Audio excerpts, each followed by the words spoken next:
जाटवा को नींद में स्वप्न हुआ। उसे लगा कि देवी कह रही है, जब तुझे लकड़ी की तलवार मिलेगी तो तू तलवार मेरी शक्ति से धारदार हो जाएगी। जा, शत्रु का सिर काट कर राजा बन। तभी जाटवा की नींद खुली। भोर हो रही थी।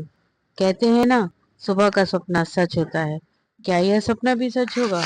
जाटवा यह सोचकर बेचैन हो गया और बिस्तर से उठकर खड़ा हो गया। दूसरे दिन उसे महल के अधिकारियों ने सूचित किया कि इस वर्ष विजयादशमी यानी दशहरे में जो भैंसा काटा जाएगा वह तुम्हें ही तलवार के एक वार से काटना होगा। तैयार रहो, यह राजा का आदेश है। तुम्हारी शक्ति परीक्षा उस दिन होगी, इस पार या उस पार। तुम तो बड़े तलवारबाज हो। वह दरबारी व्यंग से बोला, बहुत जलन से भी बोला। जाटवा समझ गया था उस पर राजा की शनि दृष्टि है। भला एक मोटे भैंसे का गला तलवार के एक वार से कैसे काटा जा सकता है, वह भी लकड़ी की तलवार। क्या मनुष्य जो इतना भी और कितना भी बलशाली हो यह कार्य कर सकता है? पर देव कृपा से सब कुछ किया जा सकता है। शायद शोभा का स्वप्न सच होने वाला है। उनकी कृपा से सब संभव है। शास्त्रों में कहा गया है, मूक होई वाचाल पंगु क्षणई गिरवर गहनश।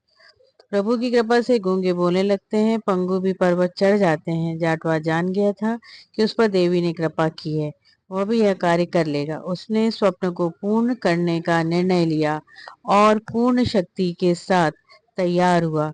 देवी को प्रणाम करके वह आगे बढ़ा। विजयादशमी का पर्व आया। शाम होते होते प्रजाजन महल में आने लगे। दीपावली के पर्व होने के कारण सबको प्रवेश की अनुमति थी। प्रजाजन के हेतु महल में दर्शन का यह दुर्लभ अवसर था, वरना वे किले का प्राचीर ही देख पाते थे। महल सजे थे, दरवाजों पर आम्र पल्लव के तोरण बंधनवार लगे थे। साफ सफाई साज सज्जा की गई थी। केले के वृक्षों को काटकर बंधनवार बनाई गई थी। उस पर दीपमालाएं थी, फूलों से सजाया गया था। सब और सिपाही नए पोशाक में घूम रहे थे। प्रजा को अनुशासन में रहने का आदेश दिया गया था। जनता उन्हें देखकर सेवा जोहार करके नारे लगाती और आगे चलती जाती, ताली बजाती जाती। हर्ष और उल्लास का वातावरण था।